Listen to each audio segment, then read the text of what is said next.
Hi, welcome to today's devotional podcast with Dr. Jacob Al. We are continuing our series on naked and not ashamed, sexual intimacy in Christian marriage. We have been looking at some of the reasons why uh, some wives may be non orgasmic. Uh, eh, that is some of the causes of the woman not experiencing orgasm in the act of sexual intercourse with the husband. And we have looked at some of the common diseases that could be causing pain to the wife that will make her not to be even keen about any time the idea of sex comes. She shudders because she knows that it's not going to be an exercise of pleasure, but rather an exercise of pain.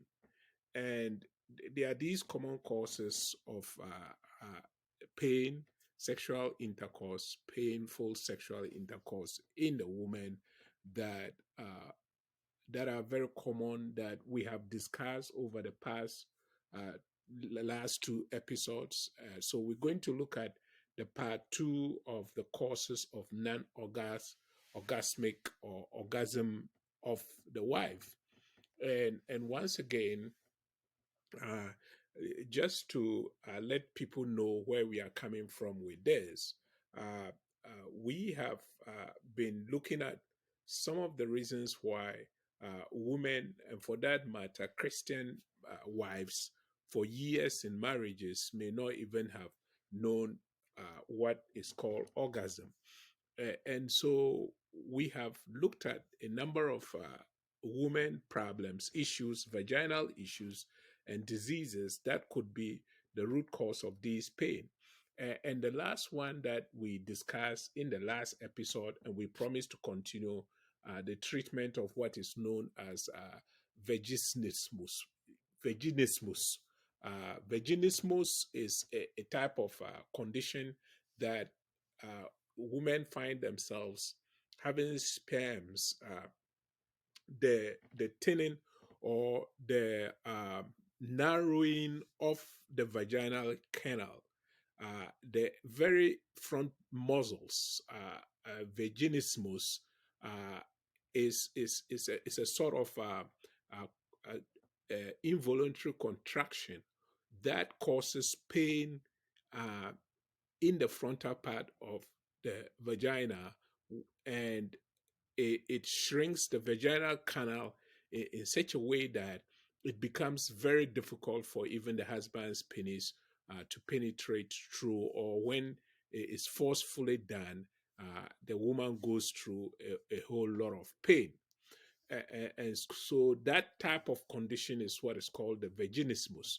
And last week we ended our discussion with the various problems of the woman by looking at this particular female condition, genital condition. And so we want to continue and look at the solution to that problem. We started by saying the couple could start using what is called a graduated uh, a graduated debilitator, dilator, a, a, a graduated dilator could be inserted in the woman's vagina and allowed to be inside for a number of hours each day.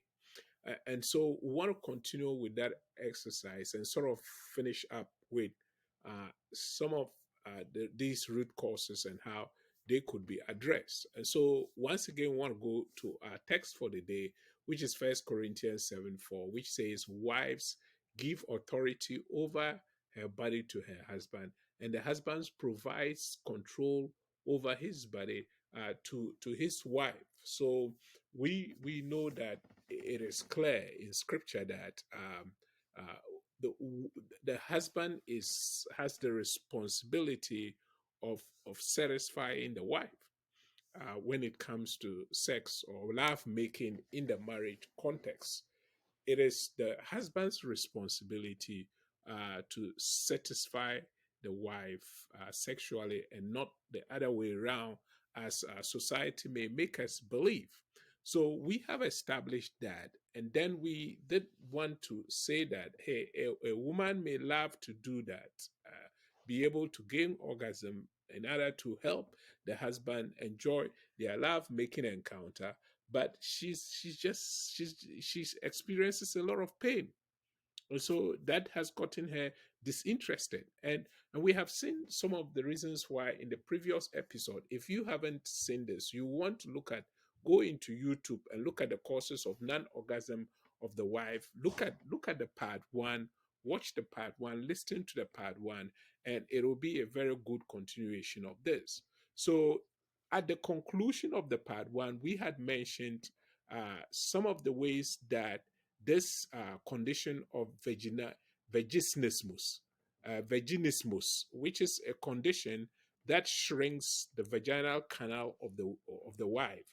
We started by saying that one of the ways Dr. Whit, who was a practicing gynecologist for years, family doctor over the years, and have written this book, which is one of the textbooks for my PhD in psychology, with emphasis in sexuality or sexual intimacy in marriages. One of the recommendations Dr. Whit has made and has done this and have very good testimonies throughout his practice of how vaginismus is treated is through the graduated dilator, which is a tiny thing with the size up to the size of a pen, a ball pen, that could be inserted in the wife's vagina as she makes efforts to begin to widen the vaginal canal, even as this shrinking has taken place or takes place.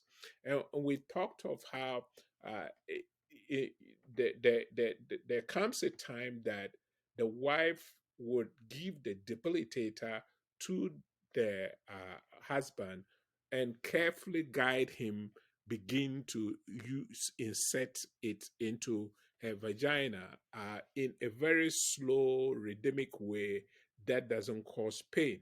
And obviously we talked of how it is important that that dilator is sort of lubricated well enough.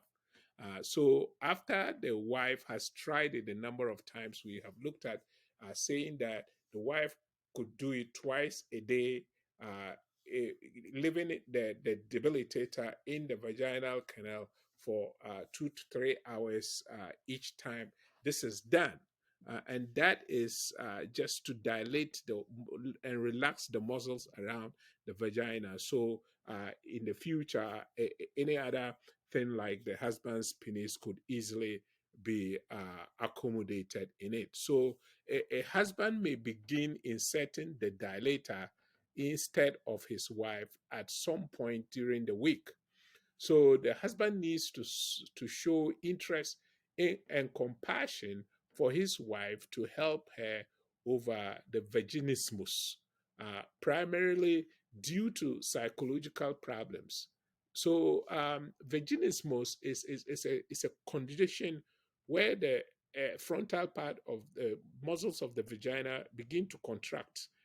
And so the whole vaginal channel is so tight that it even an index finger it becomes difficult to even insert the index finger into this into this area of the female genitalia. And so it was recommended that a dilator be used. A dilator is a type of There's some people, some may call it a sex toy, but it is not a sex toy.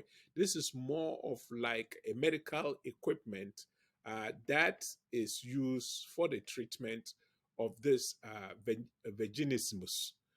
So the fact that the wife starts inserting this uh, at a very slow pace, and uh, at the level of her comfort for a week or two, then it is important that the wife now can introduce the husband into the act of inserting this into her vagina while she slowly guides the process.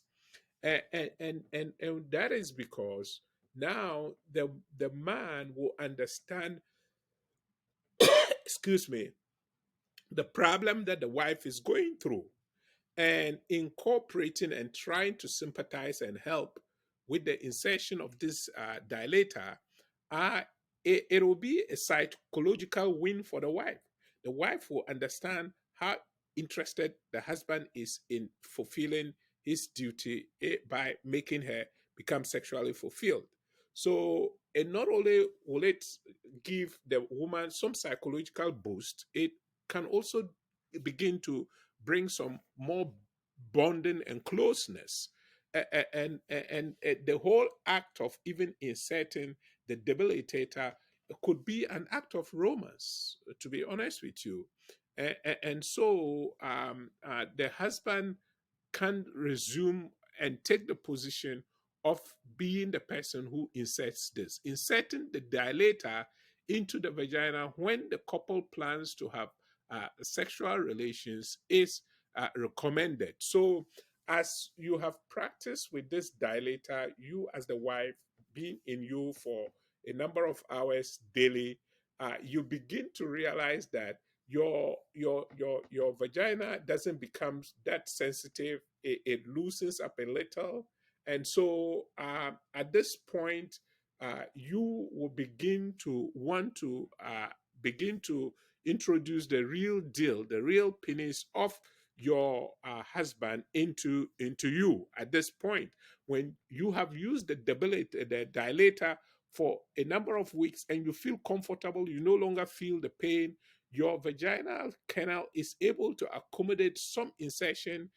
then you can uh, uh, begin to think of how that you will instead of you can start with inserting the dilator, and then later on removing the dilator, and then controlling your husband's penis, and now inserting it into you. So the dilator should remain in place until the wife feels it is time to penetrate the penis. So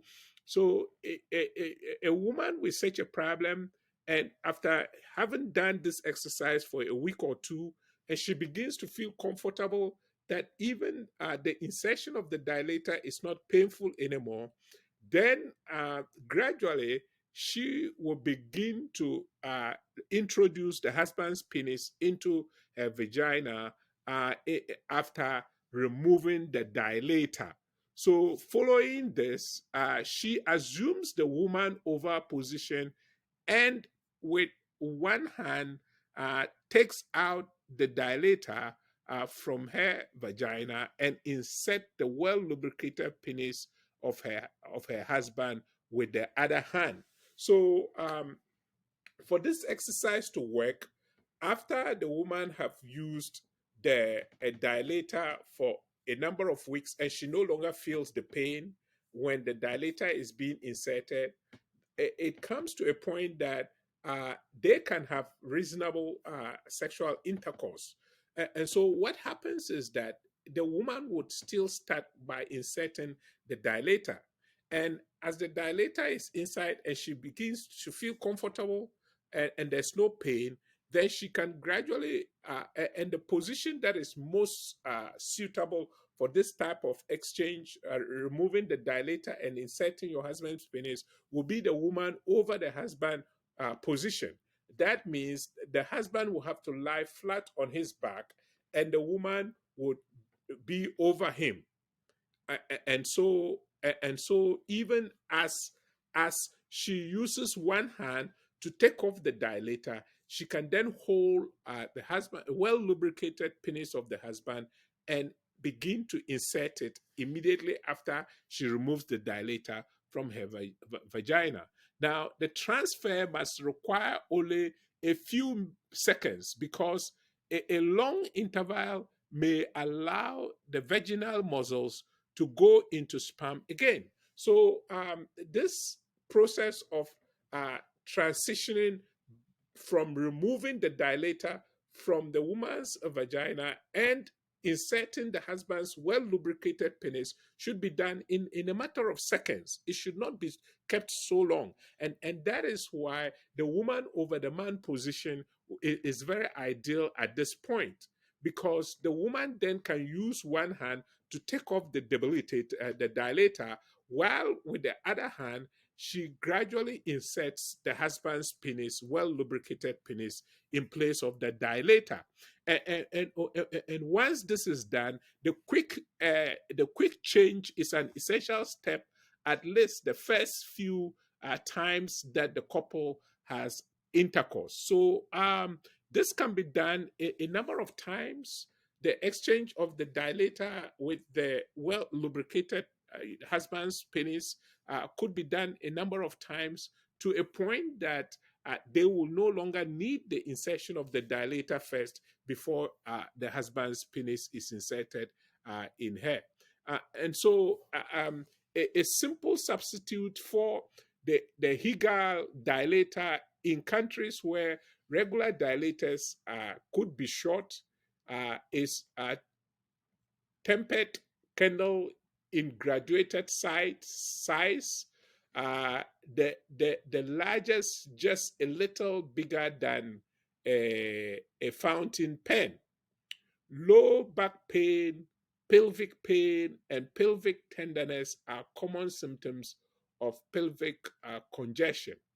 A, a sexual As sexual arousal increases, all the pelvic structures of the wife becomes engorged with blood under significant pressure during the plateau phase of sexual intercourse. So during a good orgasm, the involuntary muscular contractions closes off the small arteries and opens the veins, draining the blood pool in few minutes. As a result, the pelvis area feels warm and comfortable, followed by a sense of relaxation when orgasm occurs. So first of all, we're talking of this dilators. Some people will say, "Hey, Pastor Jacob or Doctor Jacob, this dilator you are talking about, I doubt if I will be able to buy one from a pharmacy in my country." And it's true. It may not you may find it difficult getting this, but again, a graduated fountain pen size of a pen can also be used in doing this. The fountain pen has to be thoroughly cleaned, and obviously it needs to be tapered in a sense that it will not cause any scratches on the vaginal wall of the woman as she uses that. So anything soft, again, in place of that, too, it could if you can't find the dilator, you could use the wife could start with her fingers, inserting her fingers to a certain level, and allowing it to be in her for a time, maybe twice, 20 minutes, 30 minutes, twice a day, as it begins to relax the vaginal muscles, until a point that she's comfortable enough to now guide the husband's finger into her, and then eventually replacing the finger with the well lubricated husband's penis.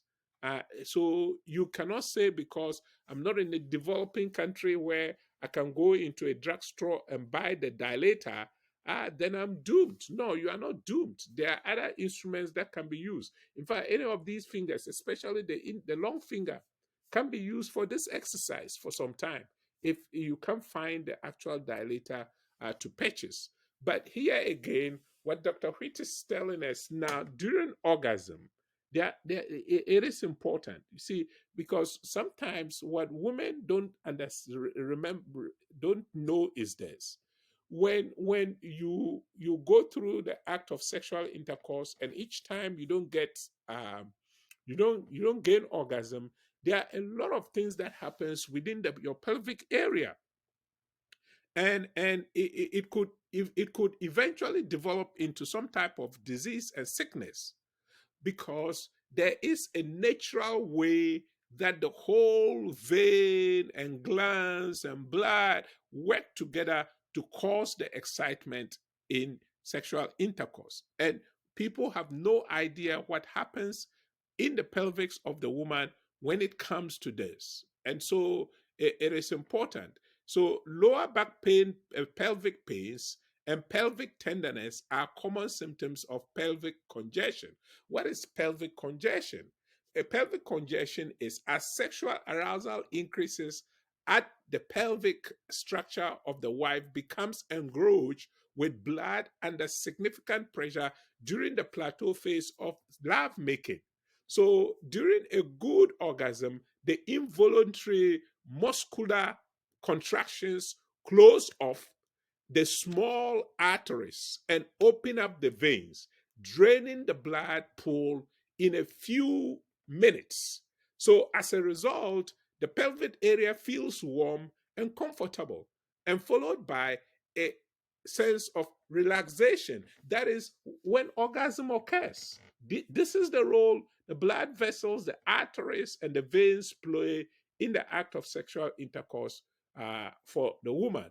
So each time the stimulated wife fails to reach orgasm, this represents some injuries to the pelvic organ and her emotions, often leaving her with nervousness, weakness, fatigue, moderate to severe pelvic pain, and lower back pain, which may become chronic.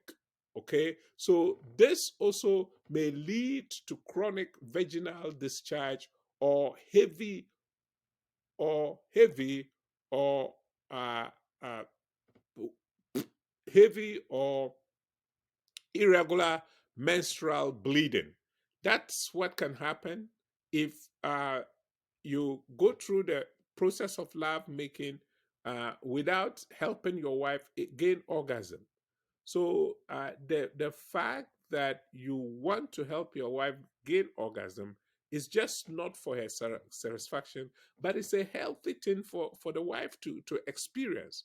Each time she goes through the act of sexual intercourse and she fails to gain orgasm, then these structures, these things could follow to a point that she could experience chronic vaginal discharge or heavy discharge during menstruation.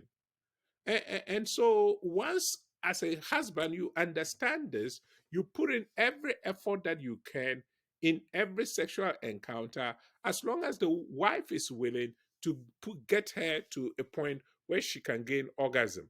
That is very important, as less orgasm could cause pain and do a number of, and even cause her to have chronic pain or something else. Okay, so orgasm is not just for your pleasure, wives.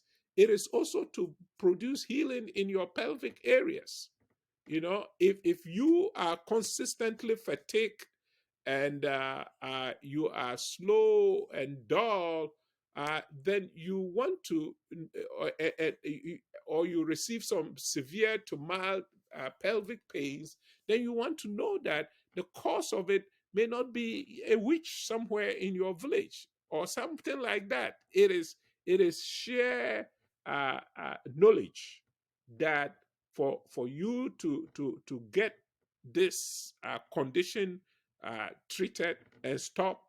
It is to make every effort as a couple to gain orgasm as a wife, because if you fail to gain orgasm and allow your husband to uh, ejaculate and you just lie down, all these natural things that should have taken place to make you get back to a point of relaxation when you have gained orgasm will not come to play. And when that doesn't happen, it sort of causes an injury in your pelvic area, and this pain could eventually be a chronic one. So, with this knowledge, every woman should make every effort that they can to, at least each time they have sexual intercourse, to gain orgasm, because that is the only thing that completes the cycle of excitement that takes place, and the blood flow and the rest that takes place. Each time there is no orgasm, the process is short circuited. Think of this. The blood that should have gone into certain areas with the veins and the rest is shut off. And so it could develop into chronic pelvic pains for you, the wife. And if today you are going through that, you probably want to try this. Make an attempt, discuss this with your husband, and try to gain orgasm in your next sexual intercourse. And you will see how much it will make a difference. Because when you go through the whole love making sexual intercourse process at the end of the day, and you gain orgasm, this intense pleasure through involuntary contractions of your PC muscles, you gain this pleasure, you have allowed the system of blood flow and sensory to run through its course. And so you will not have to worry about any chronic pains or dullness or fatigue coming, because you've actually reached the Nevada, you have reached the ultimate goal of love making. And so you don't have a problem. But where there can be a problem is when there is hardly orgasm taking place, and the woman is left to the plateau, hanging there, and then she has to come down again. Without completing the cycle, the system will be messed up, and that's why some women will experience some chronic pelvic pains, but that can be treated with orgasm. Study this. Look at our past videos on how to help your wife gain orgasm. Read it, study it together, and let it be your goal that each time you have a sexual encounter this time, you will make sure that your wife gains orgasm.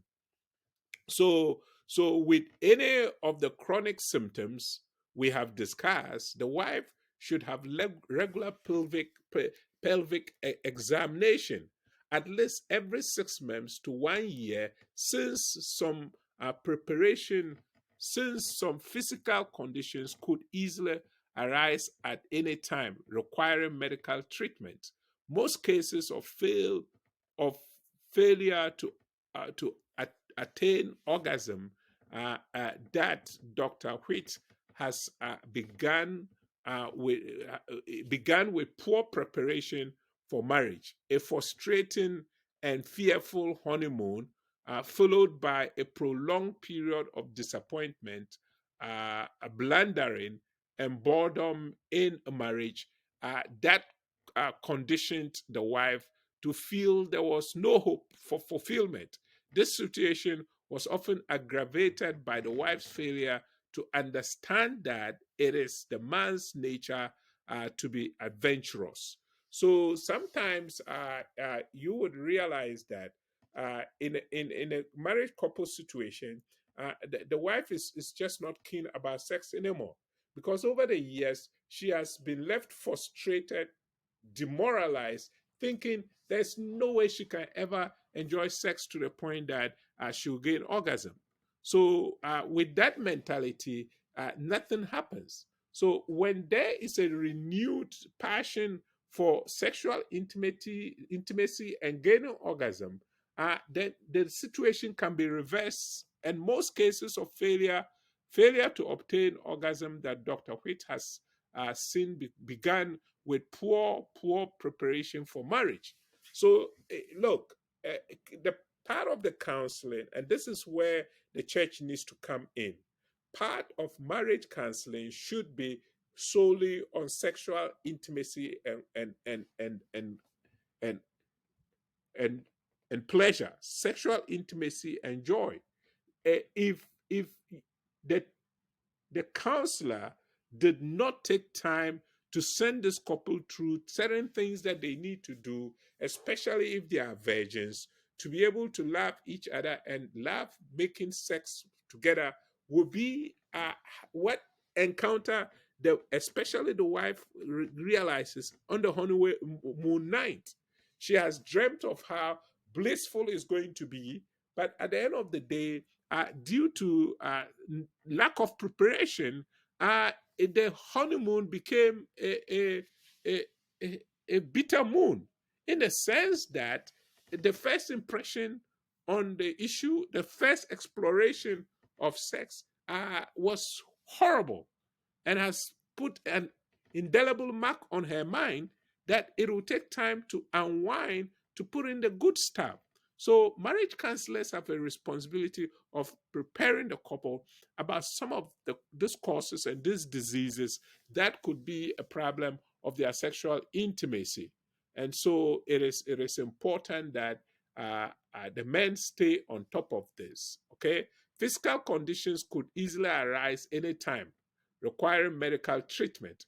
Most cases of failure to attain orgasm that Dr. Whit has seen began with poor preparations for marriage, a frustrating and fearful honeymoon, followed by a propelled period of disappointment, building, and boredom. In the meantime, that condition the wife is to feel there was no hope for fulfillment. So this situation was often aggravated by the wife's failure to understand that it is man's nature to be adventurous.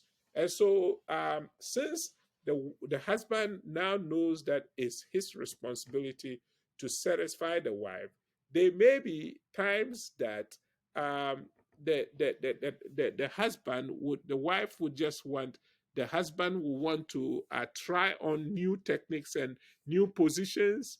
Please, women, don't be so stiff about it. As long as it's not hurting you and it doesn't go against your moral convictions, go ahead and allow your body, because in the first place, your body belongs to him.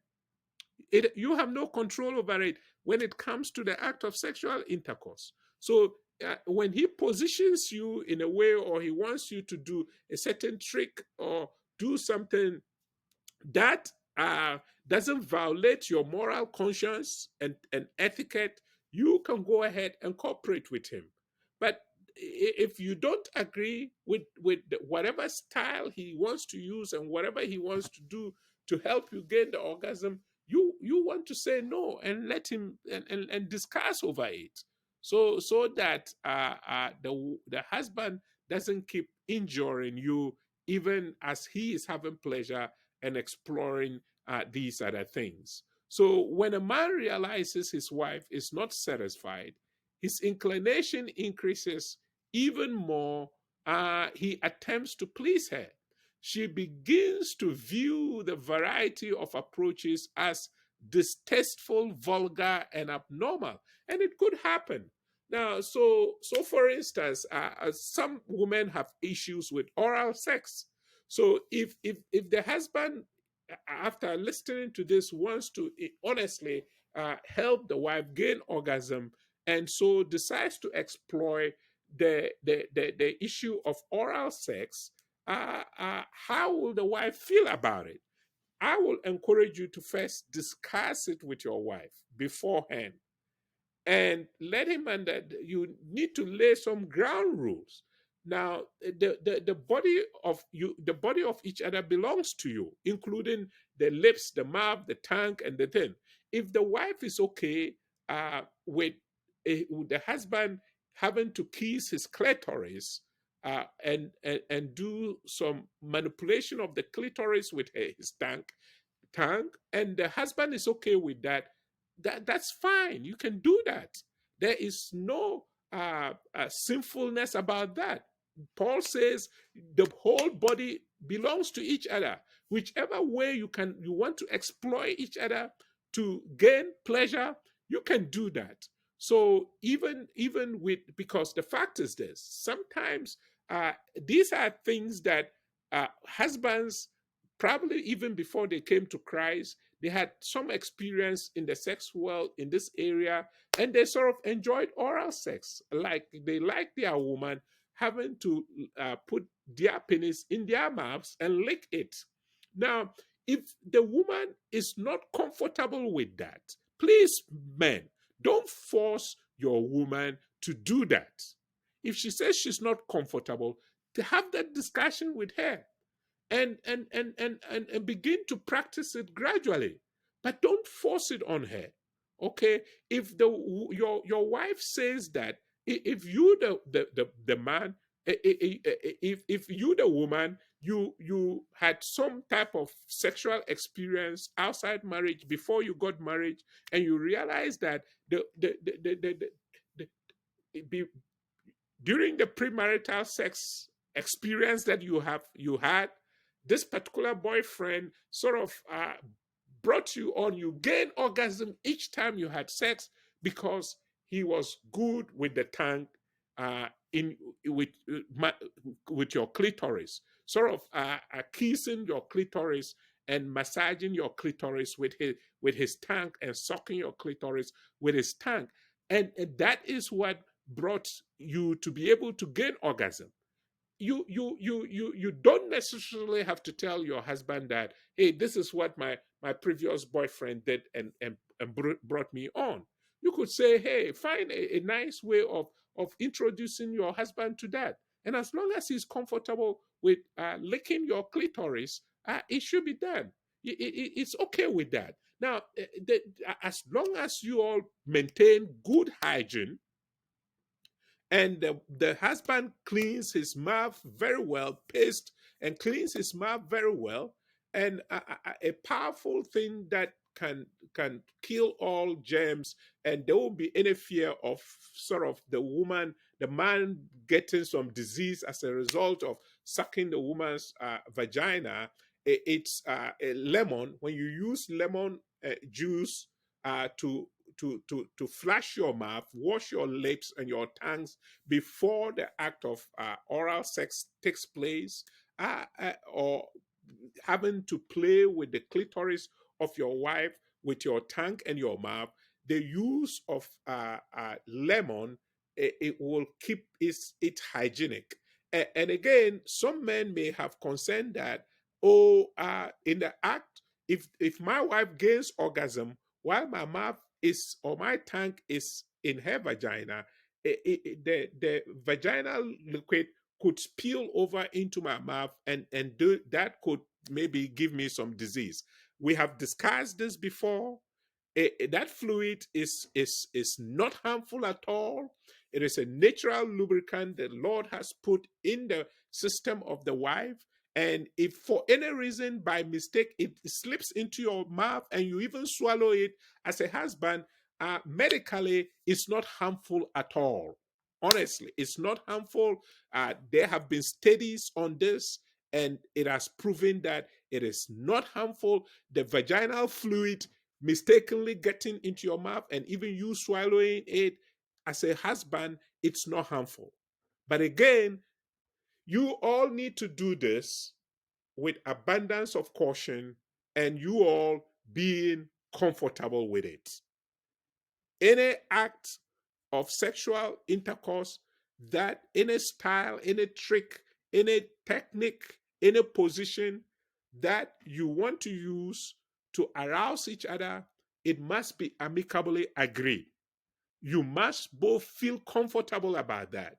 Don't force it. If one partner is uncomfortable, you probably just have to buy time and keep explaining and trying and exploring to a point that he or she will become comfortable. That is the key thing. Remember, hey, you are exploring each other, and exploring being adventurous may lead to certain things that the woman may not be may consider to be abnormal. Don't push it, husbands. Take time to explain and experiment it. And with time, she may catch up with it. Okay. So nothing will chill and quickly remove the bright luster of marital love than cold, silence, sullen indifference or hostile attitude towards the young husband's advances. So, especially when newlywed couples, when this sexual intimacy thing is not dealt with very well, and on the honeymoon, uh, the young husband realizes that the wife is pushing him off and not and very cold and not involved. That could put the husband off, and it could set a precedent for future encounters because first impressions counts, and that is why premarital counseling these should be discussed into details, and even techniques of the woman sort of breaking her hymen before the first intercourse is very important. It has to be discussed with the wives who are virgins, so they don't feel pain the first time a penis penetrates her, and it will form a stigma in her, and she will hate sex forever. She said, "What? I never knew this was what all this sex thing was about." But it's just because you were not prepared enough. So the husband forces his way through you the very first day you had sexual encounter, and it with all the excruciating pain, it puts an indelible mark on your mind, and now you hate sex. And so even when your husband touches you, you just push him away because all you think about is the pain that you are going to be getting.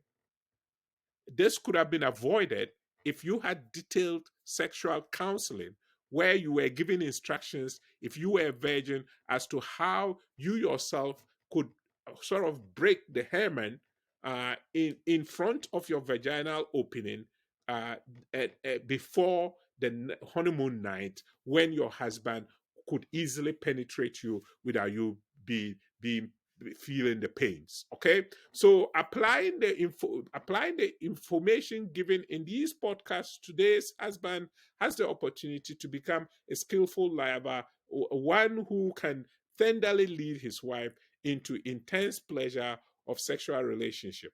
Remember, every wife should be allowed to experience orgasm in every intercourse. The relationship may be very loving and warm, but it is not enough.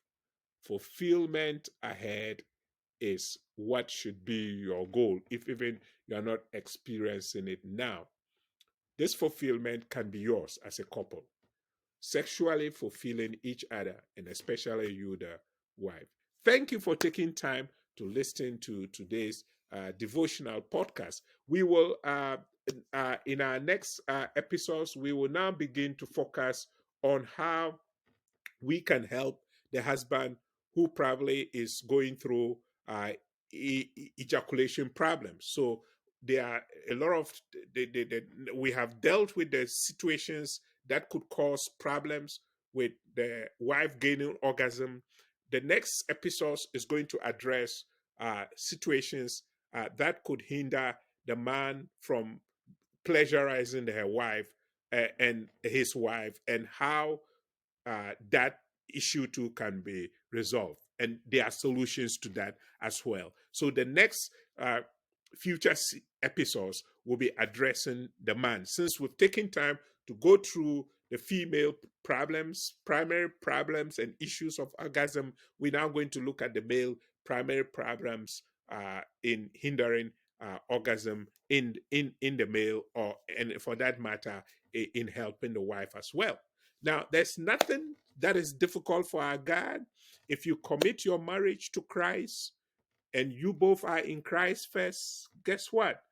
Jesus is able to take care of the problem, even if it's vaginismus.